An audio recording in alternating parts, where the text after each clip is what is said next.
Así que doy las gracias una vez más por la invitación para estar aquí con vosotros un día más, ahora hablando de fibrilación auricular, que es un tema más con el cual trabajo, para hablar hoy sobre el tratamiento quirúrgico de la fibrilación auricular.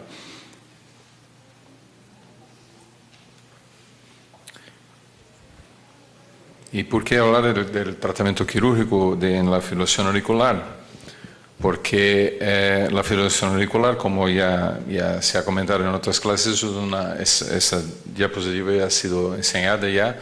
La fibrilación auricular es la arritmia más común en la práctica clínica, y si es común ahora, será aún más común, porque se espera un crecimiento de la ocurrencia de la fibrilación auricular dentro de los próximos años. Si vemos muchos enfermos con fibrilación auricular hoy, vamos a ver muchos más en los años siguientes.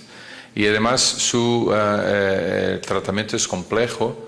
El enfermo sigue teniendo crisis a pesar de las pastillas, de todos los tratamientos. Y lo que pasa es que la fibrilación auricular es una arritmia compleja, como eso también ya ha sido dicho. Y mire, yo no voy a decir nada de esto diapositiva, que es autoexplicativo. Yo me voy a quedar aquí unos 2 minutos para que ustedes vean aquí todo lo que tengo que decir sobre la fisiopatología de la fibrilación auricular.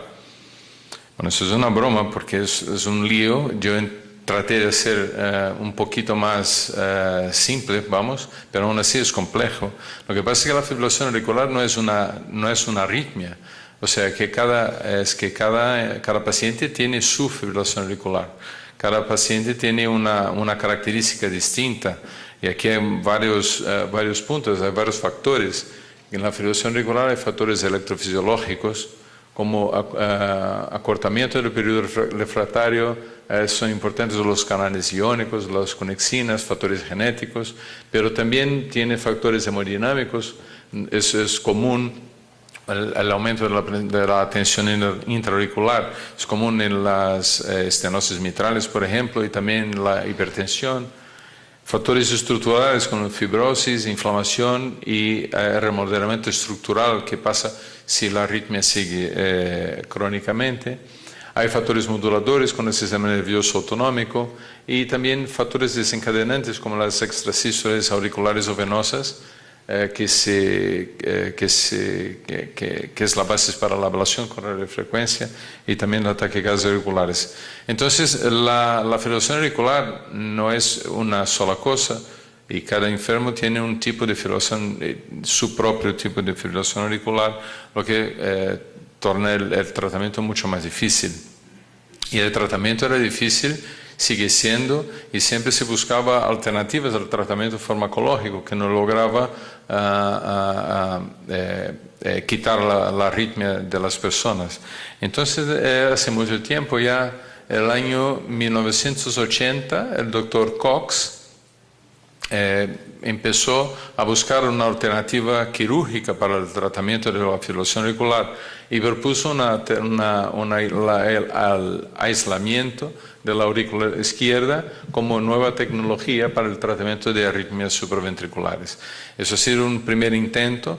Eso sí se conseguía, pero una cirugía muy larga y con muchas dificultades, y se siguió buscando.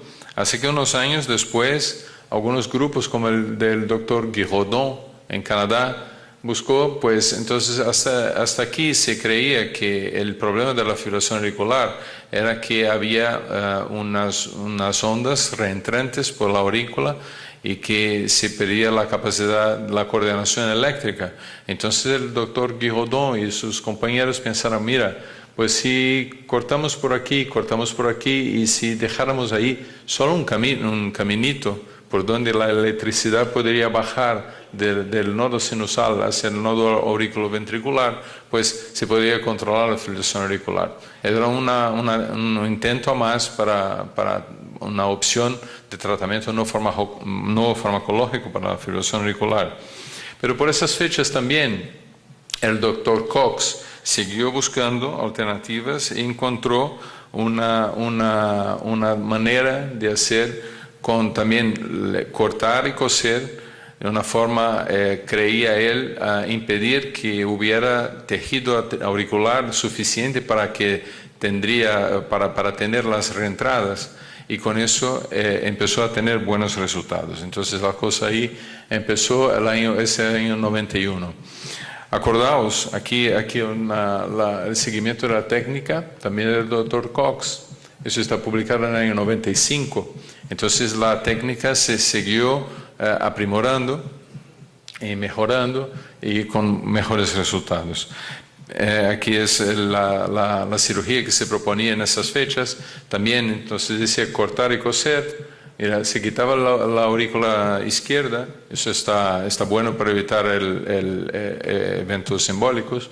Se quitaba la aurícula derecha y se cortaba por aquí, a lo largo de las venas pulmonares, hacia la vena cava superior. Se le hacía unas líneas aquí en la aurícula derecha también, y bueno, y con algún resultado. Pero aquí teníamos limitaciones con el tratamiento cirúrgico. Con ese tipo de cirugía había muchas limitaciones. Por ejemplo, el procedimiento era muy complejo, el clamp de aorta y tiempo de bypass eran muy largos, era una cirugía muy larga. Había retención hídrica en el postoperatorio, había alteración en la función auricular. Pues fíjese que con tantos cortes y todo, la aurícula a veces no seguía con su función normal.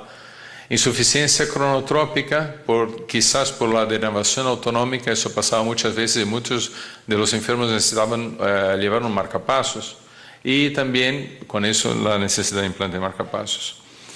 Pero fijaos que por esas fechas tampoco teníamos mucho que hacer con la ablación con radiofrecuencia. Eso es un artículo publicado en el Cardiology Clinics del 97, aquí con las opciones que teníamos en la época para el tratamiento no farmacológico de la fibrilación auricular. Y fíjense aquí, que es la ablación de la función con implante de marcapasos, era lo que teníamos. La técnica de la ablación de la función, si deberíamos utilizar la energía de radiofrecuencia o energía corriente directa para hacer la ablación. Unos también pensaban hacer la modificación con la ablación, por ejemplo, de la vía lenta nodal, y con eso podríamos bajar la frecuencia, no quitar la fibrilación auricular, sino que controlar su frecuencia con las técnicas de ablación.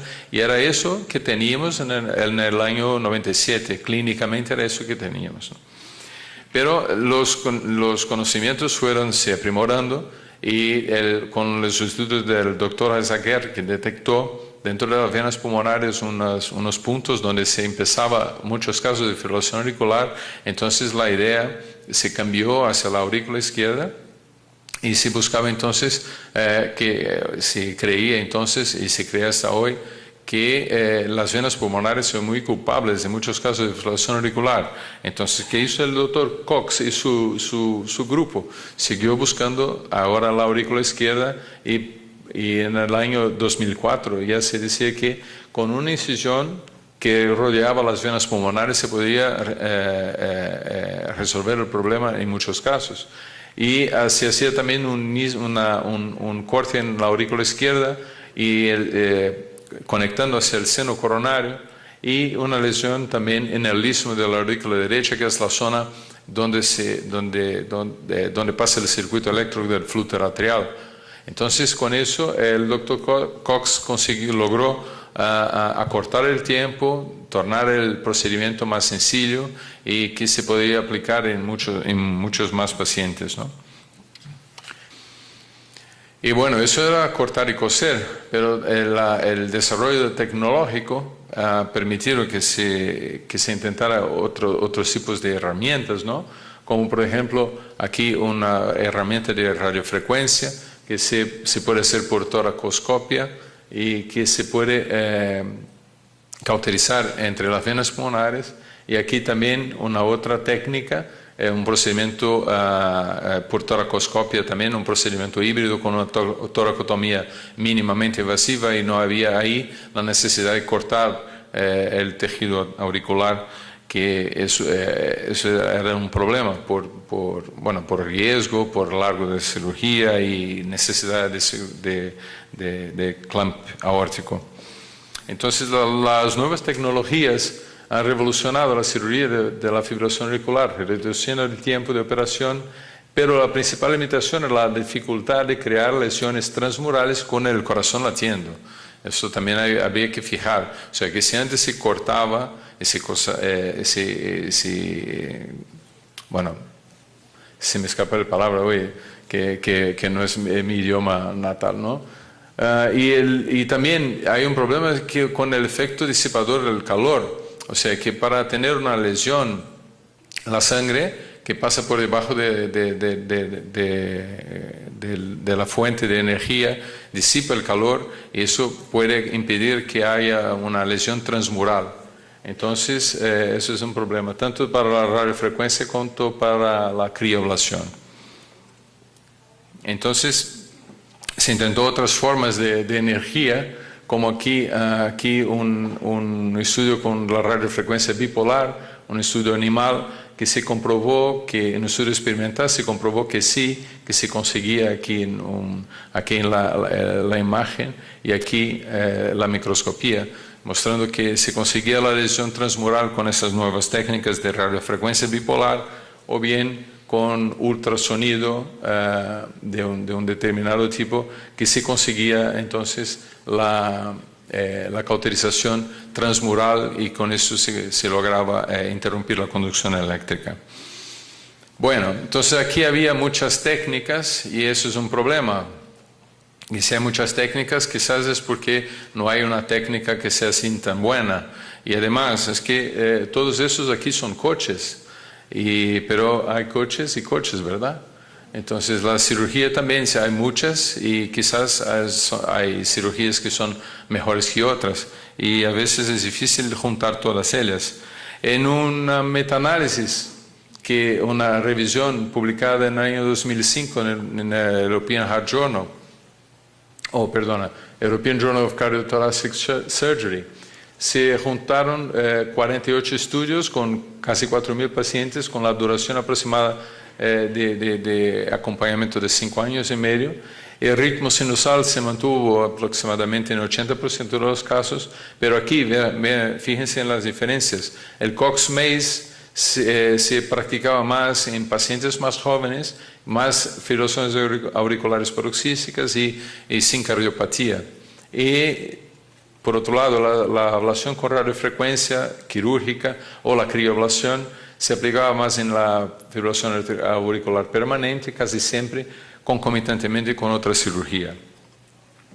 Y en el año 2007, entonces los europeos y los norteamericanos hicieron ahí un consenso para el tratamiento quirúrgico de la fibrilación auricular y decían por esas fechas que la fibrilación auricular sintomática, los pacientes sintomáticos que van a otros tipos de cirugía cardíaca, pues entonces podría aprovechar la oportunidad y hacer la cirugía para el tratamiento de la fibrilación auricular. Algunos pacientes asintomáticos que van a cirugía cardíaca y que las lesiones para el tratamiento de la fibrilación auricular se les podía hacer con un riesgo mínimo y que había también espacio para la cirugía de fibrilación auricular sola, o sea, llevar al enfermo al quirófano solo para operarle la fibrilación auricular. Eso podría ser considerado en los pacientes sintomáticos que preferirían el abordaje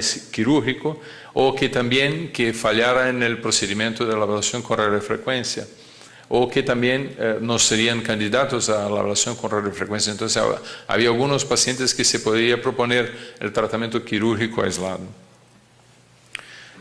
Mientras tanto, con el desarrollo, pues las técnicas de electrofisiología también se han evolucionado. Pero a veces se comparaba la ablación con radiofrecuencia por catéter y el tratamiento quirúrgico. Y los cirujanos siempre decían que el tratamiento, no sé por qué están haciendo eso, porque nuestros resultados son tan buenos. Y nosotros, electrofisiólogos, no nos creíamos. Hasta que el doctor Lucas Boersma, y con un grupo, incluso el doctor José Brugada de Barcelona, mi maestro, hicieron un estudio que comparó el tratamiento quirúrgico con un tipo de ablación con radiofrecuencia y resulta que la conclusión aquí es que en la fibrilación auricular con una aurícula izquierda dilatada y hipertensión con fallo de cardioversión, la cirugía era superior a la ablación con radiofrecuencia en estos pacientes. O sea, que de verdad que hay algunos casos que tenemos que llevar en cuenta que el tratamiento quirúrgico puede ser mejor que la ablación. Pero eso sí era verdad en algunos casos, y eso hace pocos meses se publicó ahora el consenso del 2012, donde se tiene ahora que aunque la cirugía de fibrilación auricular se ha realizado durante 2 décadas, son necesarios más ensayos clínicos multicéntricos prospectivos, porque sí, eso es verdad, que aquí la mayoría de los datos publicados son de un centro y no eran comparados, ¿no?, con otros tratamientos o sin tratamiento, para definir mejor la relativa seguridad y eficacia de los diversos instrumentos y técnicas quirúrgicas. Es lo que decía, que cuando uno habla de cirugía, habría que decir exactamente qué cirugía que se está proponiendo. Además, los cirujanos tienen que adoptar definiciones consistentes de éxito de procedimiento y metodología de seguimiento. Eso se cobró mucho de nosotros cuando empezamos a hacer las ablaciones de fibrilación auricular y que utilizábamos maneras de medir los resultados muy distintos entre un estudio y otro. Ahora se cobran también del cirujano. De formas que se recomienda hoy la ablación quirúrgica de fibrilación auricular para los pacientes sintomáticos con la forma paroxística o persistente, en enfermos sometidos a cirugía para otras indicaciones, eso lleva a la clase 2A, y la ablación quirúrgica sola se recomienda para la fibrilación auricular refractaria a fármacos, paroxístico persistente en pacientes que han fracasado la ablación con catéter o prefieren el abordaje quirúrgico, si es que hay alguno que prefiere, eso con clase 2B. Entonces la conclusión es que las técnicas quirúrgicas de ablación se han desarrollado y son una opción por causa de la limitada eficacia de la ablación y también, digo, del tratamiento farmacológico, claro. Las técnicas tradicionales de cortar y coser con incisiones o líneas de ablación siguiendo técnicas desarrolladas por Cox, como el MACE y sus modificaciones, son muy eficaces, pero requieren cirugía de corazón abierto y no se puede justificar fácilmente en el caso de fibrilación auricular aislada. En pacientes sometidos a cirugía cardíaca de la válvula mitral especialmente, las técnicas de ablación utilizando el MACE o modificaciones parecen ser seguras y eficaces en el tratamiento de la fibrilación auricular. O sea, que si vamos a cambiar la válvula mitral o si hacer una aplasia de la válvula mitral, sí se puede proponer hacer las líneas de la cirugía de Cox para prevenir la ocurrencia de fibrilación auricular. Técnicas epicárdicas mínimamente invasivas han sido recientemente desarrolladas y se puede realizar en un corazón que late a través de pequeñas incisiones, o sea, puede que sea una buena opción. Pero los resultados iniciales son prometedores, pero refinamientos adicionales en la selección y objetivos de la tecnología de ablación son necesarios para facilitar la aplicación de esta técnica. El éxito a largo plazo de procedimientos aún se está estudiando, y cómo identificar grupos de personas que tienen más probabilidad de beneficiarse de esta forma de terapia tenemos que buscar. Y se necesitan ensayos controlados y autorizados para determinar cuál es el papel de las técnicas quirúrgicas para el tratamiento de esa enfermedad que de hecho es pandémica. Muchas gracias por su atención. El enfermo sigue teniendo crisis a pesar de las pastillas, de todos los tratamientos. Y lo que pasa es que la fibrilación auricular es una arritmia compleja, como eso también ya ha sido dicho. Y mira, yo no voy a decir nada de esto diapositiva que es autoexplicativo. Yo me voy a quedar aquí unos 2 minutos para que ustedes vean aquí todo lo que tengo que decir sobre la fisiopatología de la fibrilación auricular. Bueno, eso es una broma porque es un lío. Yo traté de ser un poquito más simple, vamos, pero aún así es complejo. Lo que pasa es que ¿y por qué hablar del tratamiento quirúrgico en la fibrilación auricular? porque la fibrilación auricular, como ya se ha comentado en otras clases, esa diapositiva ya ha sido enseñada ya. La fibrilación auricular es la arritmia más común en la práctica clínica, y si es común ahora, será aún más común, porque se espera un crecimiento de la ocurrencia de la fibrilación auricular dentro de los próximos años. O sea, si vemos muchos enfermos con fibrilación auricular hoy, vamos a ver muchos más en los años siguientes. Y además su tratamiento es complejo.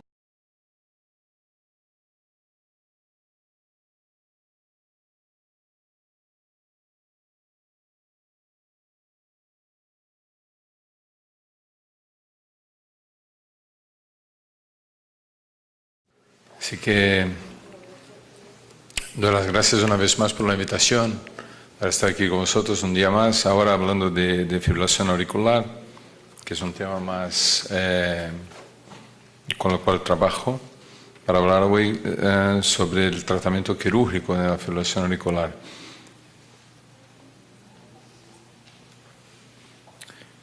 La fibrilación auricular no es una arritmia, o sea que cada paciente tiene su fibrilación auricular. Cada paciente tiene una característica distinta, y aquí hay varios puntos, hay varios factores. En la fibrilación auricular hay factores electrofisiológicos, como acortamiento del periodo refractario, son importantes los canales iónicos, las conexinas, factores genéticos, pero también tiene factores hemodinámicos. Eso es común. El aumento de la tensión intraauricular es común en las estenosis mitrales, por ejemplo, y también la hipertensión. Factores estructurales como fibrosis, inflamación y remodelamiento estructural que pasa si la arritmia sigue crónicamente. Hay factores moduladores con el sistema nervioso autonómico y también factores desencadenantes como las extrasístoles auriculares o venosas, que es la base para la ablación con radiofrecuencia, y también los taquicardias auriculares. Entonces, la fibrilación auricular no es una sola cosa, y cada enfermo tiene un tipo de fibrilación, su propio tipo de fibrilación auricular, lo que torna el tratamiento mucho más difícil. Y el tratamiento